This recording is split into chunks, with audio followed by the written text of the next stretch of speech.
Hello and welcome to पैसा live. Budget की इस खास कवरेज में आज हमारे साथ जुड़ गई हैं मधुमिता अग्रवाल जी, जो कि ओवेन इलेक्ट्रिक की फाउंडर हैं। मैम, बहुत बहुत शुक्रिया हमारे साथ जुड़ने के लिए बजट की इस खास कवरेज में। सबसे पहले बताइए कि ये ईवी सेक्टर को लेकर जो बड़े ऐलान किए गए हैं बजट में, जो कंसेशन दिया गया है, जो रिबेट दी गई है, खासकर बेसिक कस्टम ड्यूटी हटाने के बाद रॉ मटेरियल्स पर, इससे कितना बड़ा इफेक्ट इंडस्ट्री में देखने को मिलेगा? धन्यवाद मुझे ये अवसर देने का। और आज जो ईवी का ऐलान हुआ है, डेफिनेटली ये सेक्टर के लिए बहुत पॉजिटिव है। ये जो कस्टम ड्यूटी का बजट में जिक्र हुआ है, और जो चीज ये बेसिकली आपका ना इंटायर जो रॉ मटेरियल और जो सप्लाई चेन है कंपोनेंट का, उसके ग्रोथ में बहुत हेल्प करेगा। बैटरी मैन्युफैक्चरिंग जो बेसिकली आपका एक तरह से ईवी में आप हार्ट मान के चलिए कि बहुत क्रिटिकल कंपोनेंट होता है बैटरी। तो उसका, हाँ, एक डोमेस्टिक डेवलपमेंट जो बोलते हैं मैन्युफैक्चरिंग, वो एक जो आत्मनिर्भरता, एक जो मिशन है, उसके अलाइन करता है उस मिशन के हिसाब से। तो हमें तो दिख रहा है कि बहुत ज्यादा यहाँ पे लोकल मैन्युफैक्चरिंग का सपोर्ट मिला है गवर्नमेंट से। और उससे definitely better quality, better cost, जो कस्टमर एंड यूजर जो है उनके लिए बहुत ज्यादा लाभदायक होगा। इसके अलावा मैम, बजट में बात की गई कंजम्पशन को लेकर, कंजम्पशन बढ़ाने को लेकर सरकार का बहुत फोकस रहा बजट में। टैक्सेशन को लेकर टैक्स स्लैब कम बढ़ा दिया गया। ऐसे में आप क्या देखते हैं कि कंजम्पशन बढ़ने से दोबारा से डिमांड जो है, एक रिसेशन की बात की जा रही थी कि आ रहा है रिसेशन या स्लो डाउन इकोनॉमी हो गई थी, उसमें कितनी वापसी होगी? टैक्स जो डेफिनेटली टैक्स के जो राहत मिली है, एक मिडिल इनकम या लो इनकम जो इनकम वाला ग्रुप है, उसमें एक ये रहेगा कि आपके पास डिस्पोजेबल इनकम हो जाएगा। और खासकर हमारा जो सेक्टर है, अगर मैं उसके बारे में सिर्फ फोकस करके बताऊं, टू व्हीलर या कोई गाड़ी एक बहुत बड़ा कंपोनेंट होता है उनके सैलरी का। तो उसमें डेफिनेटली हम तो इम्पैक्ट देख रहे हैं पॉजिटिव, कि कस्टमर के पास एक डिस्पोजेबल इनकम आएगा, कंजम्पशन बढ़ेगा, डेफिनेटली बढ़ेगा, कंजम्पशन बढ़ेगा, डिमांड बढ़ेगी, विच मतलब जिसका एक अच्छा ही इम्पैक्ट रहेगा इकोनॉमी पे। इसके अलावा हमने देखा मैम, ईवी सेक्टर काफ़ी बहुत तेज़ी से बढ़ रहा है पिछले कुछ समय में। आप क्या ऐसे फैक्टर मानती हैं, इंडिया में कितनी बड़ी डिमांड है इसकी, कितनी बड़ी अपॉर्चुनिटी है फिलहाल मार्केट कंडीशंस में? तो ईवी अगर हम देखें, जैसे जो सेक्टर में हम टू व्हीलर, एक तो इन भारत एक बहुत बड़ा मार्केट है। और खासकर टू व्हीलर में तो बहुत ही बड़ा मार्केट है, चाइना के बाद। अभी तो चाइना को भी शायद हम टक्कर देने वाले हैं बहुत जल्दी। सो बहुत बड़ा डोमेस्टिक मार्केट है हमारे पास। और ईवी जो एक कंज्यूमर का जो पॉइंट ऑफ व्यू है, क्यों वो ईवी खरीदना चाह रहे हैं, वो है कॉस्ट के लिए। कॉस्ट के लिए खरीद रहे हैं। तो ये जो आज बजट में जो अनाउंसमेंट हुई है, ये कॉस्ट को भी ड्राइव करेगी, एक कॉस्ट कम लाने में, कॉस्ट पैरिटी लाने में, जो पेट्रोल व्हीकल के साथ है। तो ये उसका जो एंड रिजल्ट होगा, वो होगा कि प्राइस कम होगा, प्राइस और क्वालिटी बेटर होगी, क्योंकि लोकल मैन्युफैक्चरिंग वगैरह होगी। उससे ईवी खरीदने में या अडॉप्शन में और ज्यादा ही पॉजिटिव इम्पैक्ट रहेगा। हाँ बिल्कुल मैम। इसके अलावा एक्सपोर्ट के नज़रिए से अगर हम देखें, कॉस्ट एफिशिएंसी आएगी क्योंकि रॉ मटेरियल सस्ता होगा। तो इंडिया के बाहर कौन सी ऐसी मार्केट हैं जहाँ पर सबसे ज़्यादा फोकस ईवी सेक्टर का रहने वाला है, और ख़ासकर आपके कंपनी का रहने वाला है?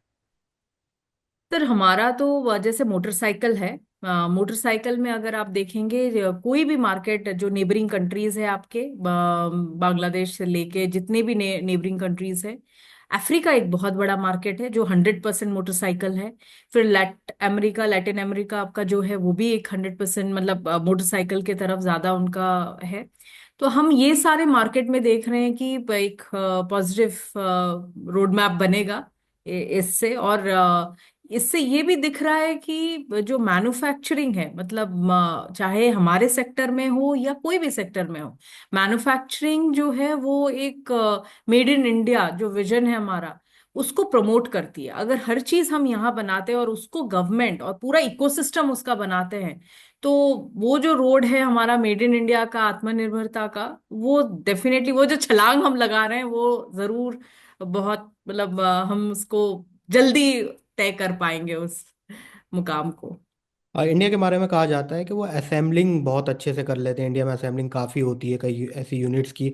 मैन्युफैक्चरिंग उतनी ज़्यादा नहीं होती। अब ऐसे में जब रॉ मटेरियल को सस्ता किया गया है, तो कितनी बड़ी अपॉर्चुनिटीज़ मैन्युफैक्चरिंग की है इंडिया के अंदर, और इससे कितना बड़ा इफेक्ट पड़ेगा दूसरी इंडस्ट्रीज़ में, जिन जो भी इस तरीके की ग्रोथ स्टोरी लिख सकते हैं। सर अगर आप देखेंगे हमारे ही सेक्टर में, टू व्हीलर सेक्टर में ही, मतलब अगर भारत का सिर्फ मोटरसाइकिल में जो 70% है, अगर उसको ही ले लें, वो $15 बिलियन का एक बड़ा मार्केट है। और अगर हम बोल रहे हैं मैन्युफैक्चरिंग, मतलब एज अ होल अगर ले, ये बहुत बड़ी अपॉर्चुनिटी होगी। हम शायद आगे चल के चाइना को भी टक्कर दे पाएंगे, वो डेफिनेटली होगा। क्योंकि मैन्युफैक्चरिंग हर चीज का, छोटे से छोटी चीजों का, नॉट खाली आपका कॉम्प्लेक्स प्रोडक्ट या मोटरसाइकिल या वैसे नहीं, छोटी से छोटी चीजों कंपोनेंट का अगर यहाँ होने लगे, ये बहुत बड़ा मार्केट है। $multi-billion $1 ट्रिलियन का मार्केट है।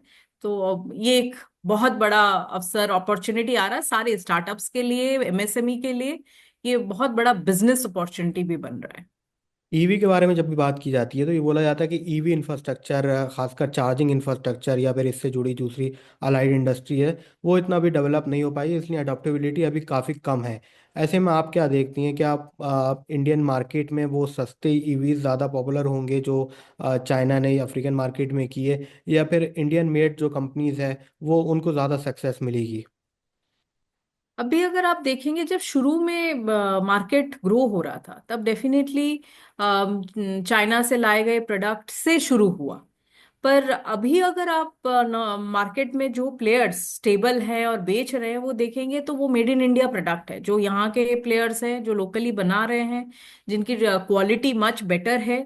तो वो एक शुरुआत में इंडस्ट्री को पुश देने के लिए, जो बोलते हैं कि स्टार्ट के लिए वो था।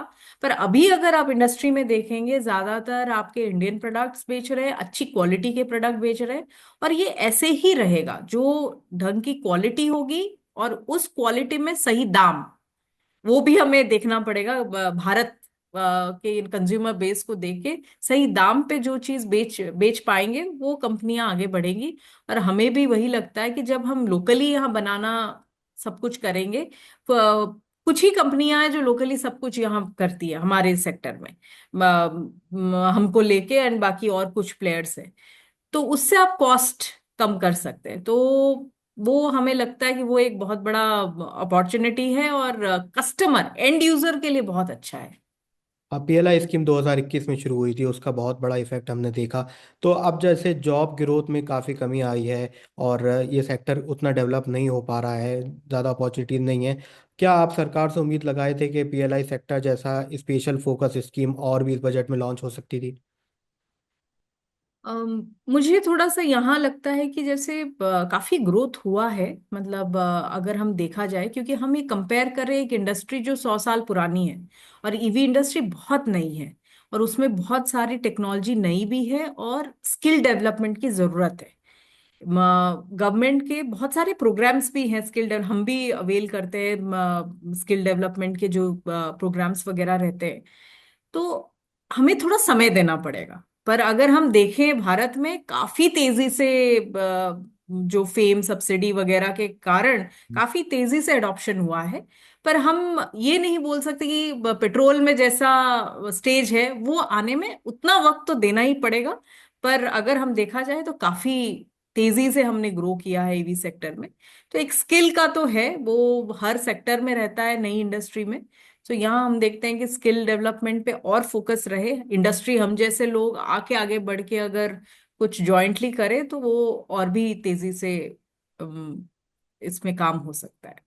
मैम आपने पहले पैसेंजर व्हीकल्स की काफ़ी बात की, लेकिन कमर्शियल व्हीकल भी इसमें एक बहुत बड़ा सेगमेंट है, और ख़ासकर सरकार अब अपनी फैसिलिटीज़ में पब्लिक ट्रांसपोर्ट में इसको कन्वर्ट करने वाली है। तो ऐसे में ये कितनी बड़ी मार्केट है, और आपके कंपनी का इसको लेकर क्या फ्यूचर प्लान है? पैसेंजर व्हीकल तो बहुत बड़ा मार्केट है, और वो एक बेसिक जनता के लिए फोकस्ड है। वहाँ पे सारे जितने बड़े प्लेयर्स हैं, क्योंकि इन्वेस्टमेंट बहुत बड़ा होता है उस सेक्टर में, एंड गवर्नमेंट का काफी इन्वॉल्वमेंट रहता है। तो उसमें हमने देखा है काफी सारी कंपनियां, बड़े प्लेयर्स जो हमारे ऑटोमोटिव के हैं भारत के, सभी लोग कुछ ना कुछ कर रहे हैं। हमारा फोकस टू व्हीलर में ही रहेगा। ज्यादातर हमारा फोकस मोटरसाइकिल में रहेगा, क्योंकि हम वो एक बहुत बड़ा मार्केट है भारत का। मतलब हम कुछ 15 मिलियन नंबर्स की बात कर रहे हैं जो भारत में बिकती है टू व्हीलर्स, या ग्लोबल अगर जाए तो और भी है। तो हमारा फोकस वही रहेगा कि हम टू व्हीलर पे फोकस करें और ज्यादातर उसमें प्रोडक्ट्स लाएं और बेटर क्वालिटी और सर्विस दे पाए। थैंक यू मैम, हमारे साथ जुड़ने के लिए। बजट पे आपने इतनी इंसाइटफुल इंफॉर्मेशन हमारे साथ शेयर की, और बजट को लेकर ईवी सेक्टर क्या सोचता है। थैंक यू मैम हमारे साथ बजट पे जुड़ने के लिए। Thank you so much.